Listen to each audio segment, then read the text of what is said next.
Now, on Friday, there was an enormous cache of DNC emails, or purported DNC emails that had been hacked into. They were leaked by WikiLeaks. Now, there were about 20,000 of them. And look, a lot of us haven't had a lot of time to look into them. There are 20,000 different emails. There's a ton. Now, of the ones that have been looked at already, well, some of them show what Bernie Sanders and his supporters, like me, have been saying all along. The establishment was indeed against him and for Hillary Clinton. Now, I want to point out and talk about some of these emails. Now, one of them was from Louis Miranda, who is the National Director of Communications for the DNC. Now, in two separate email chains, he was seen briefing reporters with both Politico and the Wall Street Journal.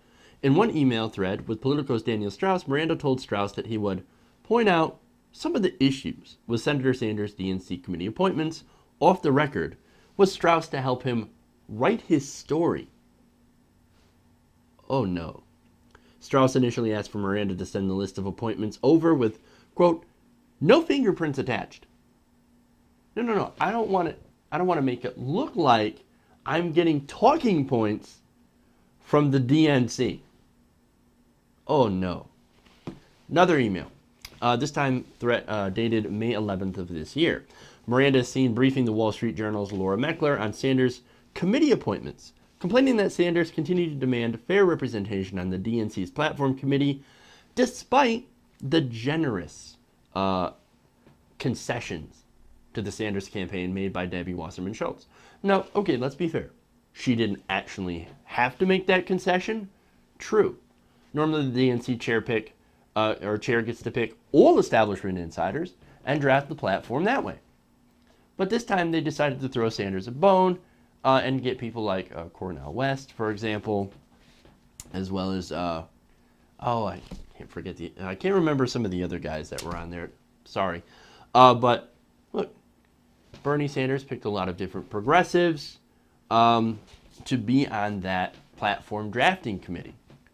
And so there were some progressive amendments that were actually approved and that are now on the platform. Okay, well, she thought that, hey, since I put this stuff on the Sanders, since I allowed the Sanders campaign to actually put progressive people on there, why should he complain about not fair representation? Well, remember, he got 5 picks. Hillary Clinton got 5 picks. Debbie Wasserman Schultz got 5 picks, essentially equaling 10 Clinton picks. A little lopsided, especially when they wouldn't allow labor leaders to be picked in the Sanders campaign. Anyway, so obviously there seems to be some apparent media collusion, right? The DNC communications director was helping write an anti-Bernie story. That's kind of unbelievable. But there's more. DNC officials worked closely with the Hillary Clinton campaign to respond to Sanders' money laundering allegation. Now, there was a story in Politico where it showed that the Hillary Victory Fund, in which the Hillary Victory Fund was accused of funneling money that was meant for down-ballot Democrats back to her campaign through the Hillary Victory Fund. 99% would go to her, 1% would actually go to, a symbolic 1%, I would say, would actually go to the down-ballot Democrats. You know, the people that she was touted about helping and that she would slam Bernie Sanders as not supporting. Oh, you're not supporting down-ballot Democrats. You're not supporting the party because you're not a real Democrat. Well, Hillary Clinton gave 1% support to them, 99% to her. That's 1% for you, 99% for me and my campaign. What? I'm going to help down-ballot Democrats. It's okay. A lot of help. In some cases, in that report, some of these local state Democratic parties were saying, this arrangement actually might hurt us because we're going to go up against fundraising limits. We're maxed out. We can't receive any more money. But we only get 1% of it anyway. This is kind of a sham. And that's exactly what it is. Now, after this whole thing came out, right, the DNC ended up helping Hillary Clinton do damage control in the media. Postenbach forwarded an email from Politico's Ken Vogel on April 29th to Miranda and DNC CEO Amy Dacey, asking detailed questions about the Hillary Victory Fund. He then wrote that he had spoken with the Clinton campaign, who suggested a series of talking points to be used. Oh boy.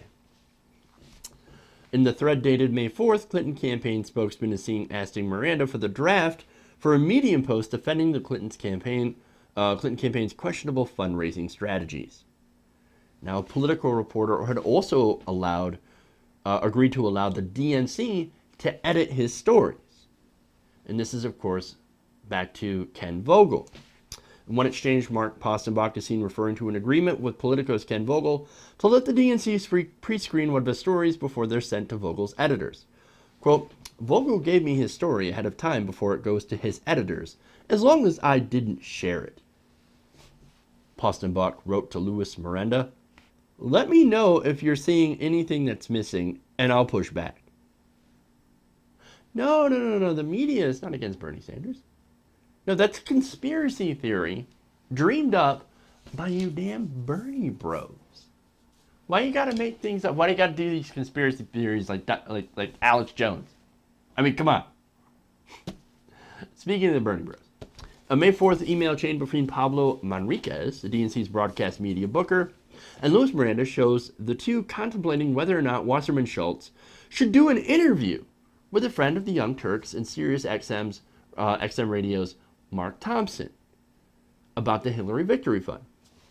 In the email it says, not sure if we're talking about the Bernie bros' latest accusations. If not, we'll just say we can't join LMK. Manriquez wrote to Miranda. Wait, this is a shit topic. Miranda asked, where is Guggenheim? Is he a Bernie bro? Now, Guggenheim is Mark Guggenheim, which, by the way, is Mark Thompson's program director. So that's who they were talking about. Both Mark Thompson, who, is sympathetic to Bernie Sanders. I don't know if he went and outright supported him, but certainly he was friendly to Bernie Sanders. Even being friendly to Bernie Sanders gets you labeled as a Bernie bro. Ridiculous. And Manriquez says, replied to that, must be a Bernie bro. Per Mark Postenbach's stage, I turned him down flat and politely and inquired into opportunities next week to talk about something else. Oh, lovely. Oh, lovely. Let's not talk about any of this. Let's not have Debbie Wasserman Schultz talk to anybody who could actually challenge her with the facts.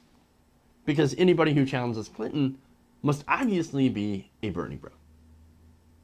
Speaking of so-called Bernie bros, still, on May 17th, after the Nevada State Democratic Convention, Wasserman Schultz herself took exception to Sanders campaign manager Jeff Weaver's defense of his candidate's supporters. She wrote, damn liar, particularly scummy that he barely acknowledges the violent and threatening behavior that occurred. Violent? Who was hurt? If there was widespread violence, wouldn't you think that somebody would have gotten hurt? Was anybody arrested? Oh, right. No one was arrested because there was no violence. Yes, they were loud. And there's all sorts of video that shows that. Now, somehow being loud is somehow apparently threatening. Well, what about the fact that somebody threw a chair, Jeff? I mean, this guy, this one reporter, and that was then quoted by all the establishment media, says, well, people were throwing chairs. People were throwing chairs. No. Somebody picked up a chair and put it down.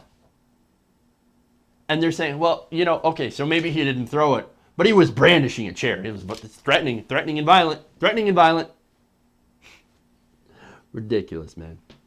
The only one that was scummy here was the person who wrote that email. Debbie Wasserman Schultz. Of course, they got to keep lying about Bernie Sanders, lying about us supporters in order to discredit us, to disqualify us. It's ridiculous. Now, some of these emails are also about the strategy they plan to use against Bernie Sanders. Now, on May 21st, DNC National Press Secretary Mark Postenbach suggested pushing a narrative that Sanders never had his act together and that his campaign was a mess. Oh, it's a mess. That Bernie Sanders, he's a mess. He can't run anything right. He's a disaster. Sounds like something Donald Trump would say. I'm just saying. So here's some suggestions they said that they would make in the media to make Bernie Sanders look like he's a mess. Quote, specifically, DWS had to call Bernie in order to get the campaign to do things because they either ignored or forgotten something critical. She had to call Bernie after the data breach to make sure his staff to respond to our concerns. Even then, they didn't get back to us, which is why we had to shut off their access in order to get to them to finally let us know how they snooped around HFA's data. Same was true with the standing committee appointments. They never got back to us with the names HFA and even O'Malley's got there 6 weeks earlier for the committees. So again, the chair had to call Bernie personally for his staff to finally get us critical information. So they gave us an awful list just a few days before we had to make the announcement. So those are the suggestions. Here's some situations that we can point out, we can feed to the media these talking points, that they can come out and present these talking points as fact to make Bernie Sanders look bad. And this is the most damning part of it. At the end he writes, it's not a DNC conspiracy. It's because they never had their act together. Oh, see, you conspiracy theorists. No. It was just because Bernie Sanders ran a terrible campaign. He never had his act together. That's why. Shameful. In fact, it deserves one of these. Shame. Shame. Shame. There's another email I want to get to. Finally, on May 5th, DNC officials appear to conspire to raise Sanders' faith as an issue and press on whether or not he was an atheist. Now, why would you do that? Well, you want to steer religious people towards away from Bernie Sanders towards Hillary Clinton, of course, especially religious voters in Kentucky and West Virginia. Now, Bernie Sanders is a secular Jew. He is Jewish but non-practicing, in his own words. Now, in one email from the DNC Chief Financial Officer, Brad Marshall, said, quote, it might make no difference, but for Kentucky and West Virginia, can we get someone to ask his belief? Does he believe in a God? He had skated on saying he has a Jewish heritage. I think I read he is an atheist. Oh no, he's an atheist. This could make several points difference with my peeps. My Southern Baptist peeps would draw a big difference between a Jew and an atheist. Marshall added in a later email, it's this Jesus thing. In response, CEO Amy Dacey says, Amen. Look, this isn't as egregious as the other stuff, right? And it's kind of a minor point because what they're doing is they're playing identity politics. I get that, right? And to be fair, on that route, they didn't go that way, right? They didn't go that way. They didn't talk about his religion after all. Maybe because it had something to do with Debbie Wasserman Schultz being also Jewish. I don't know. Might have something to do with it. But they didn't go that route, so at least I'll give them credit for that. No, the major stuff is that a lot of it is colluding with the media to shut out a candidate who is critical of the relationship between politicians and the media. Remember, Bernie Sanders said, media is corporate controlled. I'm going to call out the corporate media. Corporate media says, I don't like that. They're accusing us of colluding with politicians in order to spread their message. Here, let's collude with politicians and spread our own message against Bernie Sanders. That explains why you have 16 articles that are critical of Bernie Sanders within the space of 16 hours. And just all the media coverage, or the lack of media coverage, the blackout of Bernie Sanders rallies and events, and it would explain why CNN had videos of people basically staring at an empty Trump podium while Bernie Sanders is giving a barn burner of a speech. That's what we're talking about. And that's what we are called conspiracy theorists for. Jesus, man. And all of this is essentially proving Bernie's point, proving our point. So, now, of course, what's the reaction from Clinton and the DNC?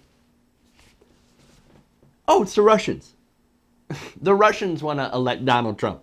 Pay attention to the Russians and their hackers called Fancy Bear. Seriously? That's their response. No, look away. We gave you Debbie Wasserman Schultz already. You've got your pound of flesh. What more do you want? Just bow your head now and support Hillary Clinton. Do you want Trump? Because this is how you get Donald Trump. No. This is how you get Donald Trump. By spitting in the eye of progressives everywhere. By turning people off from politics. By rigging the system against a populist progressive candidate who actually does a lot better than Trump, than our presumptive nominee. By calling out people who call out corruption conspiracy theorists and Trump enablers and not real Democrats, you do yourself and your party a huge disservice. The bottom line is, look, if Clinton loses to that madman Donald Trump, you've only got yourselves to blame. You can't blame us. We didn't build that. You did.